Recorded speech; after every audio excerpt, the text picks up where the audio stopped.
course, Educational Technology 1.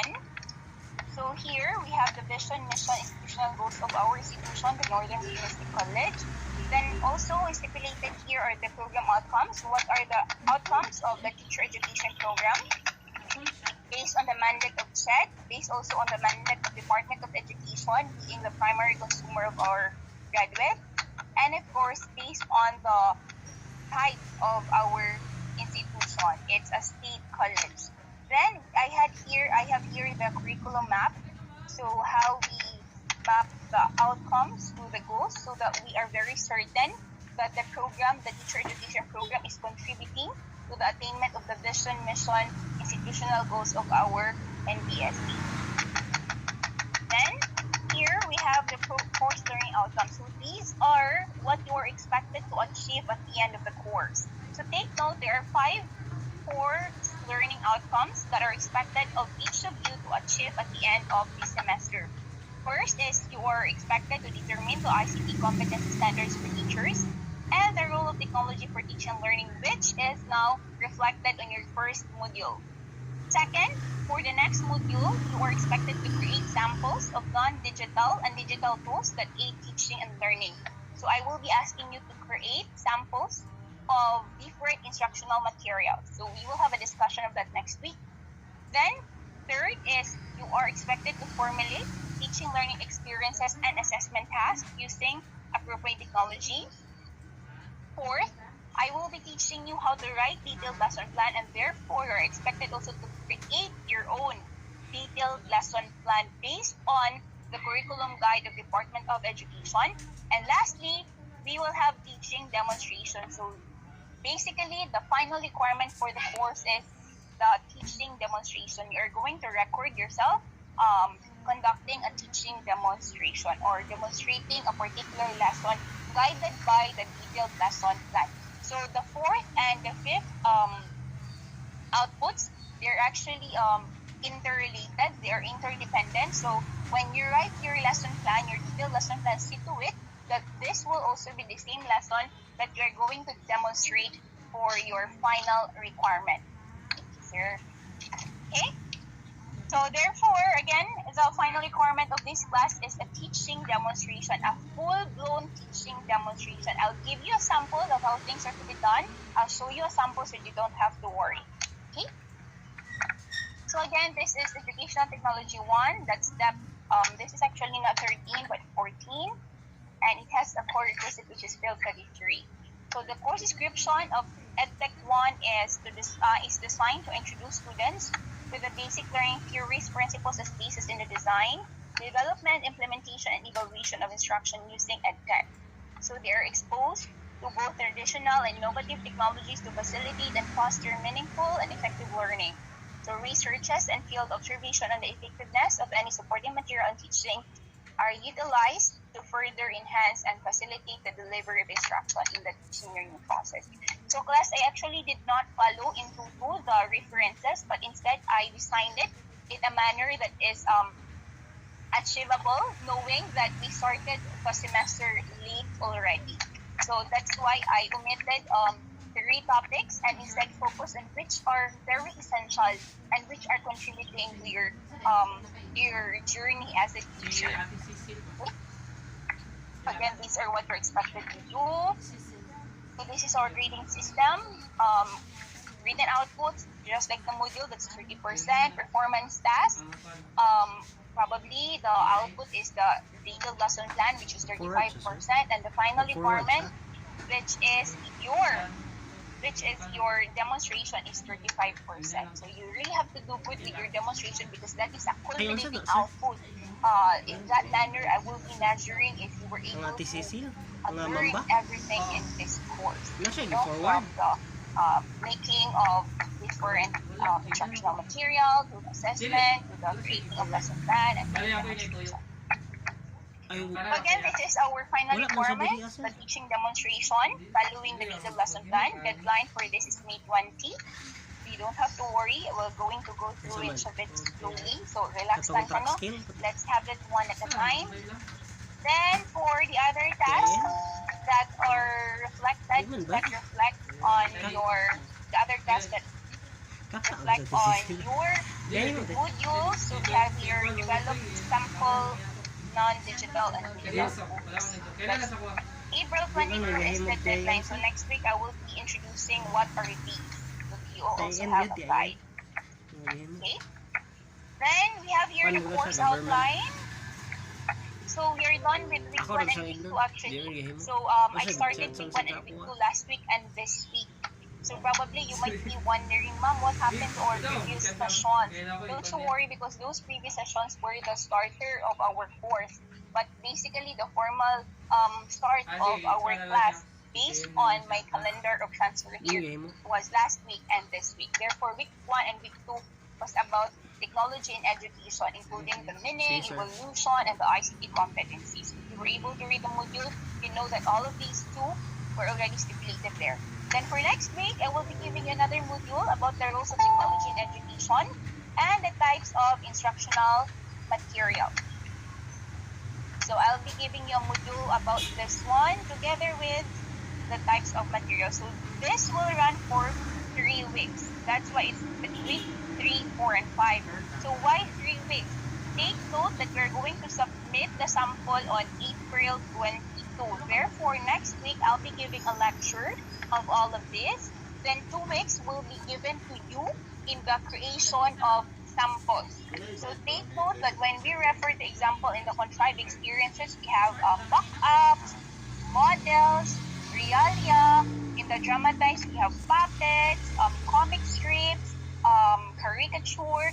So don't worry because I will just be asking you to create at least 3 or 5 of the many examples of instructional material. So only 3 or 5. So you might be choosing flashcard, comic strip, and organizational chart, or some others might decide to make a sample of a puppet, or probably a sample of a mock-up, or a diorama probably, or a model probably. So don't you worry, I'll be giving you at least option of you can only choose 3 or 5 among the many, but we will have a discussion on this.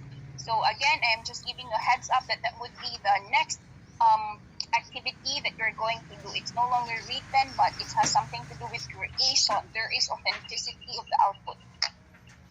Then the following week would be about trends in educational technology. So basically, this would only run for 1 week or 2 weeks probably. So I will give you a discussion of this after the 3-week module of the roles of technology and types of instructional materials. So here in the trends in educational technology, I'll be giving you tips on how to create video lesson, just like the one I'm doing. So probably you will also be exposed to that, and you can integrate that one in your final requirement, which is the recorded teaching demonstration. Then on the succeeding week, we will have a discussion here. This is your theory, principle, concept, the educational technology, instructional planning. Then I will teach you about technology and student assessment, how we align our technology in instruction to our student assessment. And finally, on the last remaining 13, 14, 15, 16, 17, remaining 5 weeks, we will be consuming our energy to how to write a detailed lesson plan and teaching demonstration. Okay? So class question, do you know how to write lesson plan already? Do you have an idea already of how to write a lesson plan? Yes, Mom. Yes. So, like, what are the parts of the lesson plan? I bet you already are familiar with the parts of the lesson plan, right? So, what's the first part of a lesson plan? Just a very quick review. We have? 4A's, Mom. What are the 4A? Application. Nalimut ako, Mom. Okay, take note, when we go back to the detailed lesson plan, the first part is the objectives. We always begin with the objectives. When we refer to objectives, go back. We're facilitating learning, principles of teaching. We have cognitive objectives, affective objectives, and psychomotor objectives. Remember that? Then the second part of a detailed lesson plan is the subject matter. So under the subject matter, you will have there you don't have to write it, Miss Kenneth. Don't worry, I will be discussing that one in the following weeks. I'm just giving you the overview. So subject matter, that includes the content. What is the topic of the day? Then the written references, then the instructional materials. When using instructional materials, what are you going to use? Laptop, projector, computer, or probably you will be using puppets or organizational chart. Then, part 3 is the procedure. In the procedure, you will have first your review. So review is optional. You do review if your topic is a continuation of your lesson the past day. But if it's not a continuation, it's a new topic, then you proceed automatically with motivation. After motivation, you have the presentation. After the presentation is your discussion. After the discussion, you'll have your application. After application, you'll have your generalization. So that ends the procedure. Therefore, the third part, which is the procedure, has 5 subcomponents. Review or motivation, presentation, discussion, application, and generalization. Then the fourth part is the evaluation. So this refers to assessment. And the fifth part is either assignment or agreement. So assignment is homework. Agreement is, okay class, tomorrow I want you all to bring these materials for our experiment. So there is a difference between assignment and agreement. So these are the parts of a detailed lesson plan. And you don't have to worry because we will be looking into each part since you cannot do your demonstration without your lesson plan. Am I clear in that? Yes, ma'am. Kaya ba? Klaro ba ang direction sa ato ang course? Basically, the final requirement is really teaching demonstration. I believe you already have experiences with teaching demonstration. Have you experienced demonstrating? And so far, ma'am. Wala pa mo naka-experience na mag-demo? Wala pa, ma'am. Like, good morning, class. Welcome to another day. So, for this day, we will be discussing a new topic. But before we proceed with our new topic, I want you all to close your eyes. Close your eyes, then listen attentively to the music that I will be playing. While you are playing the music, you will be then telling your students, okay class, think of a beautiful memory. Then think of the reason why that memory is beautiful. What are the significant events of that memory?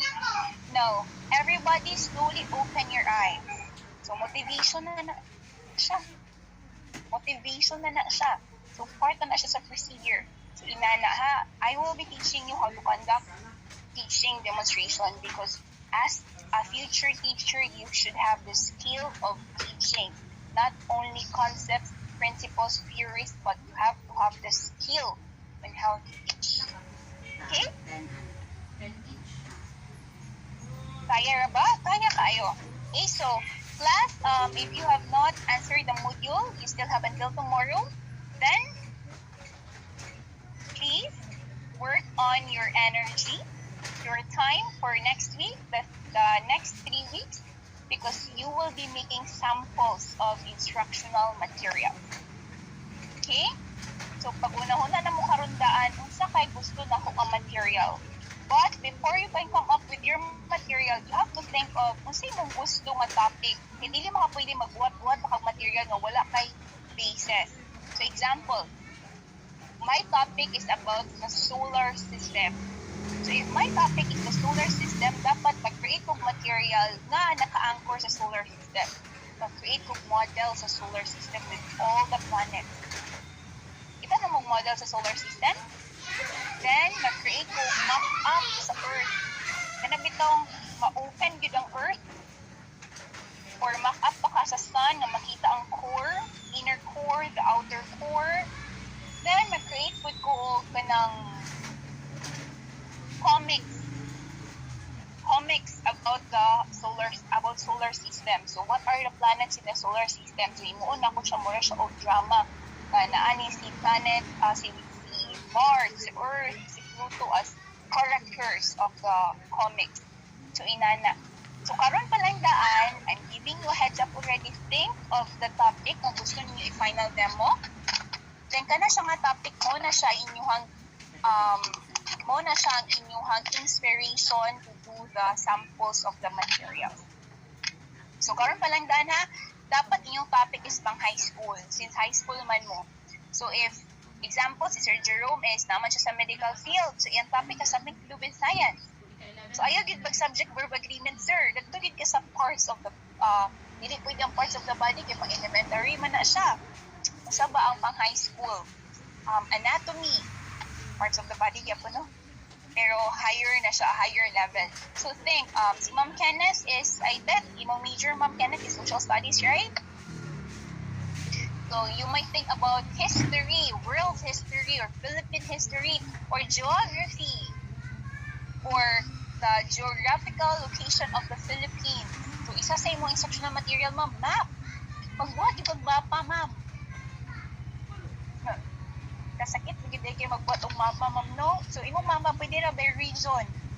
By region, inana. So another, isa pa ba ni si Sir La Victoria? Sir La Victoria, ang sa imong major? IT, ma'am. IT. So IT is more on TLE, right? So pwede ka, sir, sa parts of a computer. Parts of a computer. So pwede na think of instructional material nga pwede mo mabuhat for the parts of a computer. That is panay yung final demo. Again, think as early as now of a topic that you wanted for your final demonstration and let the topic to be your inspiration. Ngano man ina na siya, class? Para ang material nga inyong buhaton, nga inyong isubmit for the second module will be used or utilized during your demonstration. Okay? Kaya kung lahi inyong gusto i-demo, tapos lahi ang inspiration sa inyong material para sa atong second module, you will be exerting so much effort. Magdubli inyong effort. Okay, so i-align na to. Think of a topic that you wanted to demonstrate in the final demo, then let the topic be your inspiration also for your instructional material. Okay? Claro? Yes, ma'am. Okay. So example, imong topic is storytelling. So kung storytelling, imong story would be, example, the necklace. Okay? So think of instructional materials that you can utilize if imong lesson is the necklace. So of course, magbuhat ng necklace. Or naaba ka kay organizational chart. Kay story man siya. So naka-organizational chart sa parts of the story. So ang setting, ang characters, ang plot, ang climax, kana. Gaka-imagine ba ninyo, class, ako ang gina-share? Yes, ma'am. Sure ba? Yes, ma'am. Anyway, if you have concerns about it, feel free to message me. I'm just giving a heads up. So do not think of it. Yes, you might start thinking of it today, but ayaw lang kayo sa seryosoha pa. Okay, you still have until next week to think about it. Since next week, I will be giving you the module. Okay? Kaya? Yes, ma'am. Kaya. Remember the ICT roles of the teacher. What are the 7 domains, no? Based from UNESCO and CHED, the mga expected skills, ICT skills of a teacher. So, kaya gid kayo na nato, no? Kaya na nato. Okay, do you have other concerns before I'll leave? Question?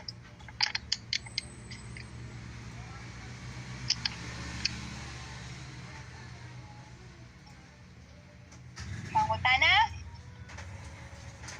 So, if namoy mga karton diha, namoy mga kartolina diha, namoy mga pentel pen diha, ayun na inyo panglabay. Magamit na ninyo mga empty bottles, magamit na inyo. So, if wala pa may mga material, you can borrow from others. You will not be submitting to me the instructional material physically, but you will be taking a photo of it with your face. Proof na siya together with your journey of making the material. Okay? Day 1, Day 2, Day 3, and pag na nahuman mo ang material. Para makita yun na kung kamo ang nagbuhat sa material. Wala gipalit ang material. Wala gipa-drawing ang material. Okay?